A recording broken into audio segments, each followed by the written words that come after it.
నేను అడుగుతా ఉన్నా ఇదే చంద్రబాబు నాయుడు, అయ్యా చంద్రబాబు నాయుడు గారు, ఈ రాష్ట్రంలో 66 లక్షల మంది పెన్షన్ తీసుకుంటా ఉన్నారు. అవ్వ తాతలు ఉన్నారు, వితంతు అక్క చెల్లెమ్మలు ఉన్నారు, నా దివ్యాంగులు ఉన్నారు. వీరందరికీ కూడా చెబుతా ఉన్నా, కొంచెం ఓపిక పట్టండి, కొంచెం ఓపిక పట్టండి. జూన్ 4వ తారీఖున మళ్ళీ మీ బిడ్డ ప్రభుత్వం వస్తుంది, మళ్ళీ మీ బిడ్డ ప్రభుత్వం వస్తుంది. నా మొట్టమొదటి సంతకం మళ్ళీ వాలంటీర్ల వ్యవస్థ తీసుకొచ్చి ప్రతి ఇంటికి కూడా మళ్ళీ సేవలు అందించే కార్యక్రమం నా మొట్టమొదటి సంతకం చేస్తాను అని చెప్పి సందర్భంగా తెలియజేస్తా ఉన్నా. ఇదే చంద్రబాబు నాయుడు గారిని అడుగుతా ఉన్నా, అయ్యా చంద్రబాబు, నీ హయాంలో మీరు జన్మభూమి కమిటీలు పెట్టుకున్నారు కదయ్యా.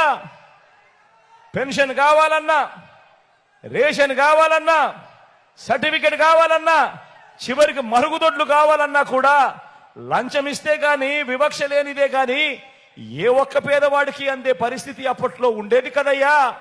మరి ఆ జన్మభూమి కమిటీలు, మీరు పెట్టుకున్న జన్మభూమి కమిటీలు ఏ మాదిరిగా పనిచేస్తా ఉన్నాయి, ఏ మాదిరిగా పనిచేశాయి? ఈరోజు వాలంటీర్ వ్యవస్థ అన్నది